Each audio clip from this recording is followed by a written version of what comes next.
नमस्कार, आप देख रहे हैं द पब्लिक वर्ड। मैं सुभाष चौधरी हूं। वनवासी कल्याण आश्रम जो राष्ट्रीय स्वयं सेवक संघ की एक शाखा है और देश के वनवासी या जनजातीय समुदाय के कल्याण के लिए काम कर रहा है, उनकी ओर से आज गुरुग्राम सेक्टर 14 महिला कॉलेज में जनजातीय गौरव दिवस का आयोजन किया गया। और इस खास आयोजन में हरियाणा के कई शहरों के लोग मौजूद थे, जबकि 5 सिस्टर स्टेट्स, जिसे आप पूर्वोत्तर राज्य बोलते हैं, उन राज्यों के जनजातीय समूह के प्रतिनिधि भी यहां मौजूद थे। इस अवसर पर वनवासी कल्याण आश्रम की ओर से लोगों को जनजातीय समुदाय के बारे में विस्तार से जानकारी दी जा रही थी और लोगों से वनवासी जनजातीय समुदाय के कल्याण की दृष्टि से, उसके विकास की दृष्टि से योगदान देने के लिए उन्हें प्रेरित भी किया जा रहा था। तो ऐसे मौके पर जनजातीय समुदाय के प्रतिनिधियों से हमने बातचीत की और उनसे यह जानने की कोशिश की कि आखिर आरएसएस की शाखा वनवासी कल्याण आश्रम कैसे उनके जीवन को बदलने में भूमिका अदा कर रहा है और कितनी उनको सहायता मिलती है, किस प्रकार से अब उनका समाज देश की मुख्य धारा से जुड़ने को आतुर हो रहा है।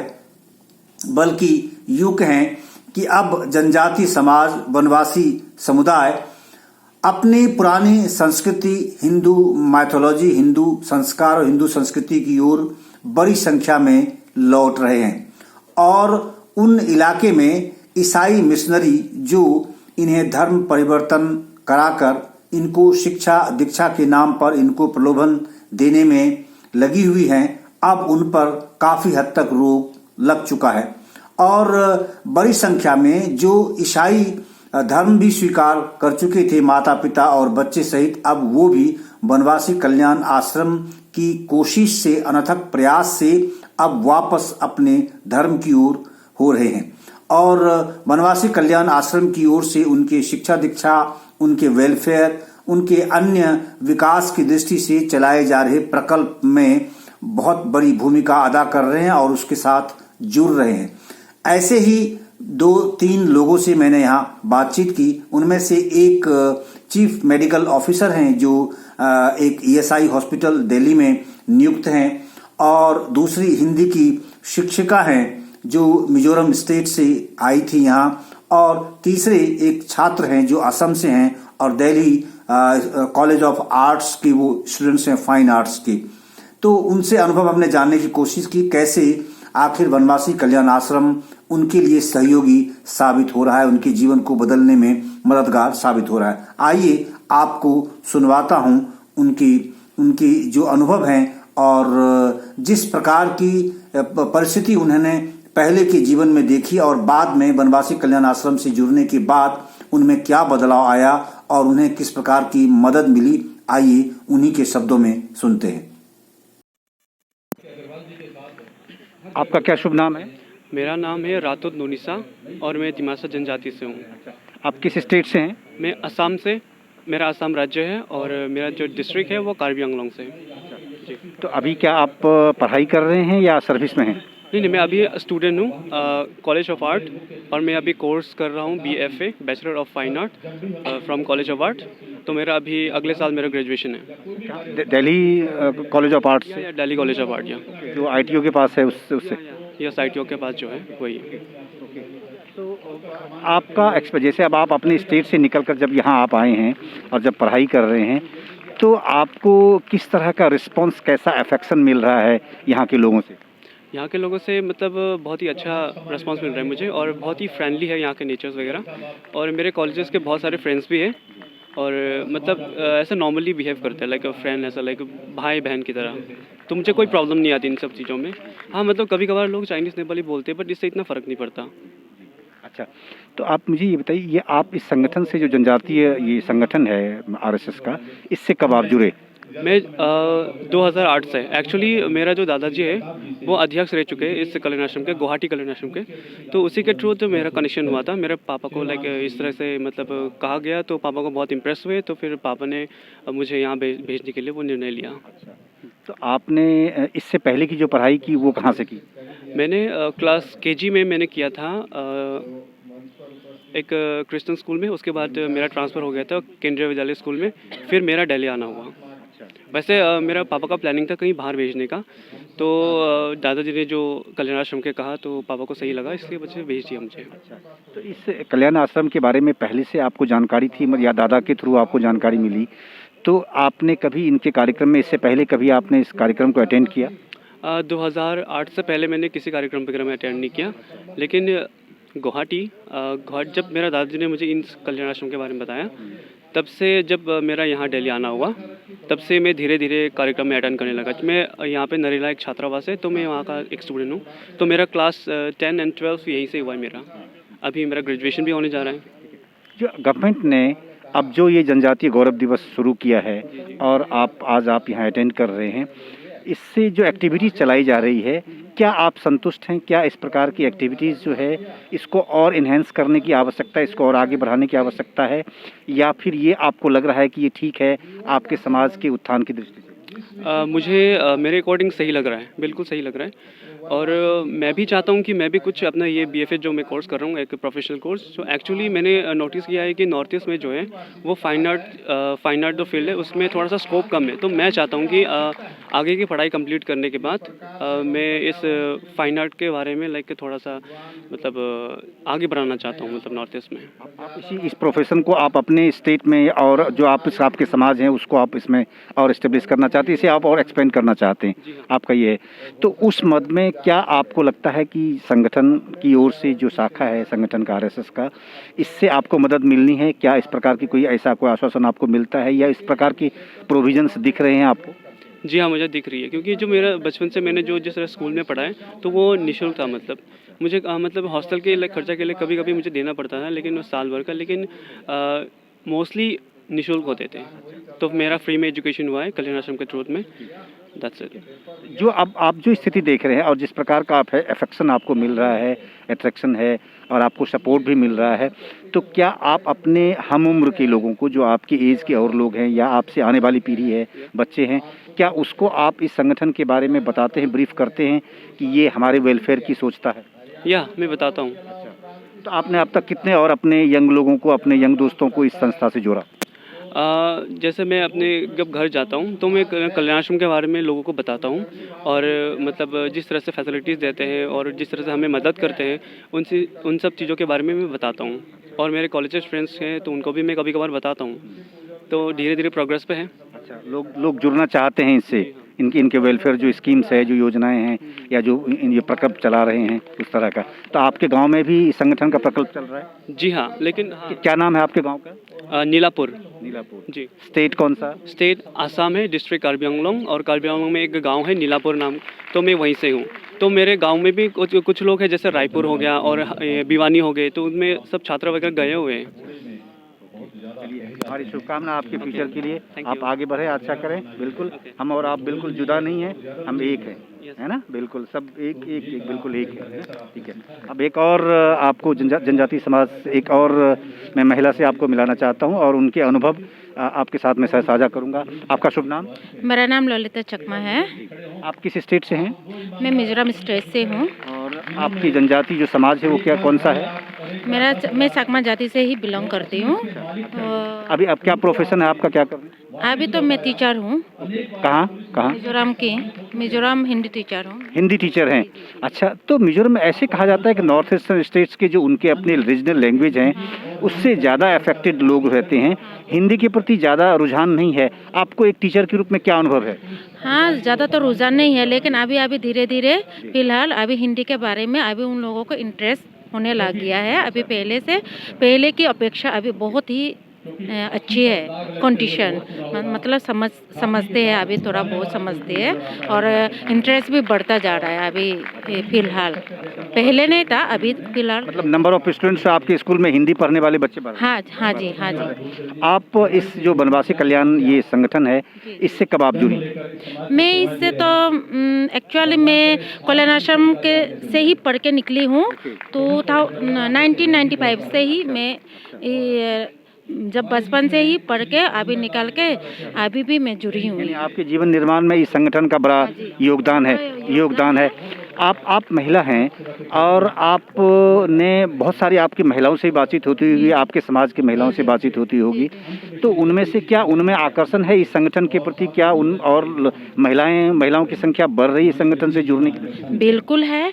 जितना सारे हम लोग बहनें हैं, पढ़ाई किया है कल्याण आश्रम से, विश्व हिंदी परिषद के थ्रू, जो भी है हम लोग सब इकट्ठे हैं, सब आपस में मिलकर हम लोग काम करते हैं। और जो भी है बच्चे और हम जैसे बचपन में थे, जो पढ़ना चाहते हैं, बेचना चाहते हैं, जो सहायक चाहते हैं, हम उन लोगों को ये करते मतलब समझाते हैं, ये है वो है करके, तो उन लोगों को भी इंटरेस्ट लग जाते हैं, उन लोगों का पेरेंट्स वालों को।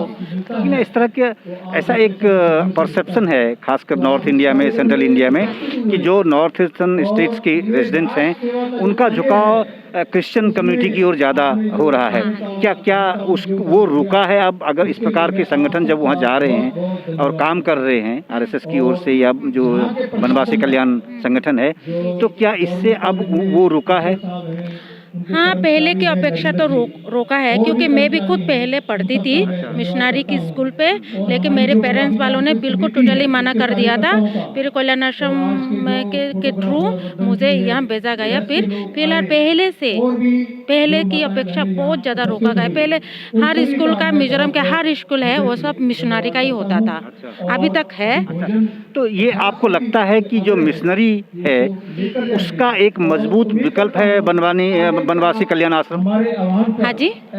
जो मिशनरी है, क्रिश्चियन मिशनरी है, उसको कंटेम्प्ट करने की दृष्टि से, या उसका एक मजबूत अल्टरनेट, जो स्ट्रॉन्ग अल्टरनेट है बनवासी कल्याण संगठन? जी बिल्कुल है। अभी उन लोग का, अभी तो उन लोग क्या है, उन लोग का जो क्रिश्चियन मिशनरी के बच्चे हैं, अभी उन लोग का पेरेंट्स भी क्रिश्चियन है, अभी उन लोग निकाल के हम लोग उन लोग को जागृत करके अभी खुद हमारे मतलब उसमें से बहुत सारे बच्चे वापस पढ़ के हमारे कल्याण आश्रम में पढ़ाई कर रहे हैं। उनको लग रहा है कि माहौल यहाँ हमारे उनके अच्छा। दूसरा जो पूजा की पद्धति है, क्या वो अब हिंदू मैथोलॉजी या अपनी जो पुरानी परंपरा, आपकी जनजाति पुरानी परंपरा थी अपने देवी देवताओं या अपने पूर्वजों की पूजा करना, क्या उस ओर लौट रहे हैं अब, या क्रिश्चियन समाज की तरफ उसी तरह से कर? नहीं, क्रिश्चियन का उस तरफ तो नहीं है। जो पहले हमारा पद्धति था, हम उसी पहले हमारे पद्धति में क्या है, हम लोग उस पर सत्यनारायण का पूजा होता है, तो उसमें जैसे केला का पत्ता वगैरह ये सब सही होता है।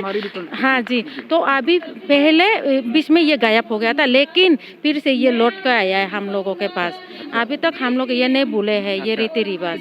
जो वर्तमान पीढ़ी है, हाँ जी, उस पीढ़ी में ये चीजें फिर दोबारा से रिवाइव हो रही हैं? हाँ जी, बिल्कुल हो रहे हैं, पहले से ही हो रहे हैं।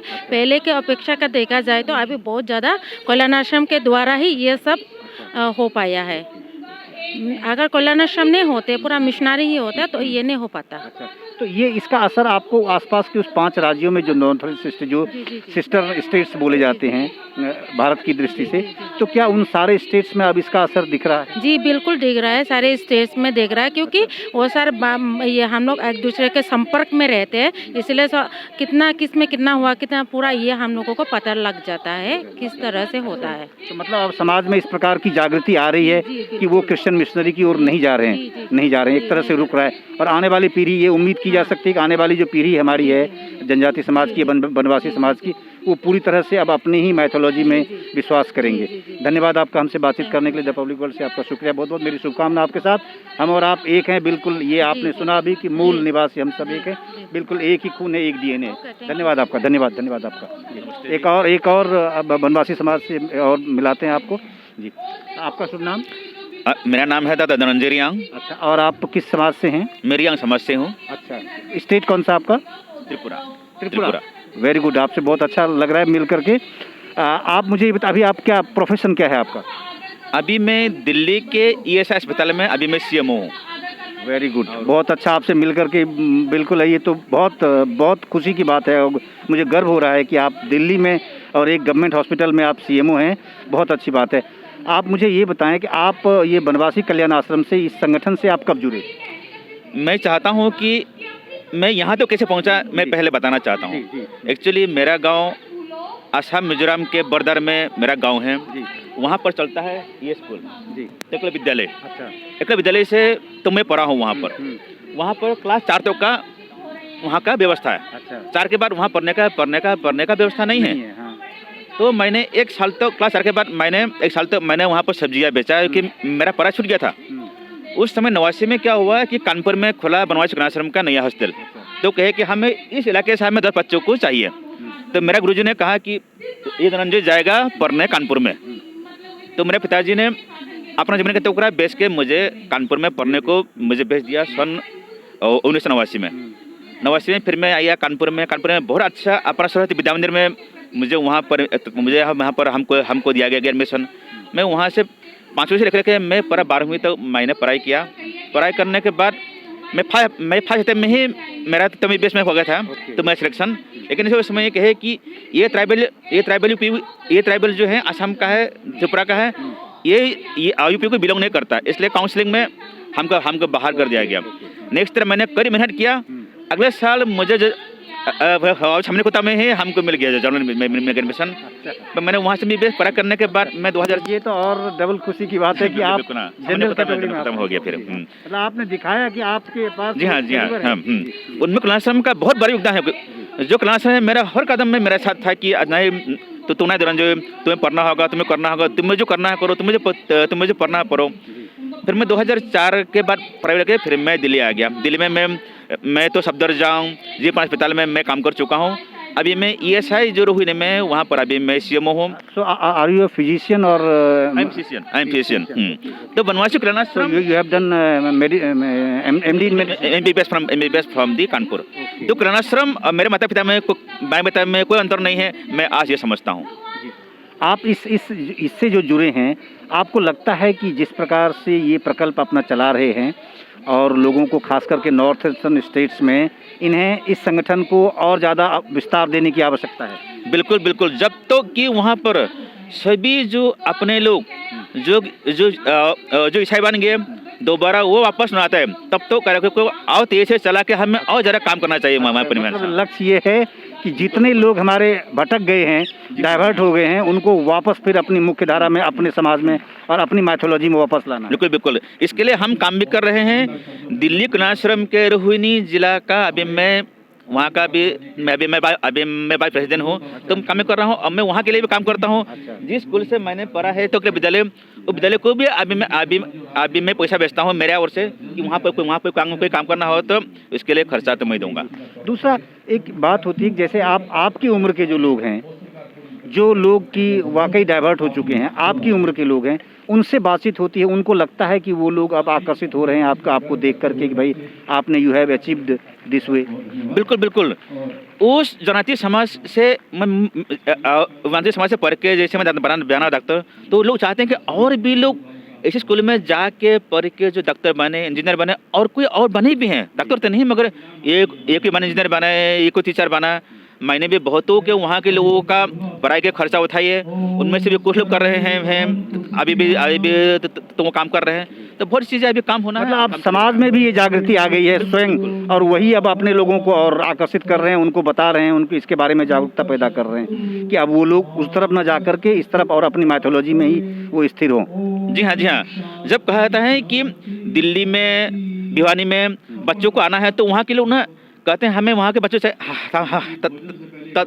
हमें हुआ 3 या 4 बच्चा चाहिए। तो वहाँ पर नहीं 3-4 बच्चे नहीं 20-30 लोग आते हैं कि मेरे बच्चों को भी ले जाओ। वहाँ के लोगों में इतना जागरूकता है। चलिए, मैं उम्मीद करता हूँ कि और जिस संगठन से आप जुड़े हैं और आप इतना व्यक्तिगत इंटरेस्ट लेकर के काम कर रहे हैं, आप जैसे लोग, आप जिस प्रोफेशन में हैं, डॉक्टर हैं, और इस तरह से अगर आप समाज को कोई चीज़ बताएंगे तो समाज उसको बहुत मतलब प्रमुखता से लेगा और बहुत संजीदगी के साथ उसको लेगा, और आने वाले समय में वो और आगे आकर्षित होंगे। और खास करके जो बनवासी कल्याण संगठन की ओर से जिस प्रकार के प्रकल्प चलाए जा रहे हैं देश में में जैसे कि जानकारी है कि 20,000 से अधिक प्रकल्प चलाए जा रहे हैं, उनमें से आने वाले समय और भी पॉजिटिव रिजल्ट देगा और हमारी माइथोलॉजी, हिंदू माइथोलॉजी के जो लोग हैं वो वापस फिर अपनी मुख्य धारा में, अपने समाज में और अपनी पूजा पद्धति में और अपनी सोच, अपनी विचारधारा में वो वापस आएंगे। बहरहाल जनजाति समाज के लोगों से जो मैंने अनुभव आपके साथ साझा किया, मुझे उम्मीद है कि आपको अच्छा लगेगा और आप इसको अधिक से अधिक शेयर भी करेंगे और हमारे चैनल द पब्लिक वर्ल्ड को आप सब्सक्राइब करना न भूलें। इस तरह से जो जनहित के मुद्दे हैं हम लगातार आपके पास बिना लाग लपेट के, बिना मिर्च मसाला के लाते रहेंगे। आपका बहुत बहुत धन्यवाद। बहुत बहुत धन्यवाद। धन्यवाद। आपने सुना सीएमओ डॉक्टर धनंजय रियांग और ललिता चकमा जो हिंदी की शिक्षक हैं और तीसरे थे स्टूडेंट रातू तुनिसा जो आसाम से थे।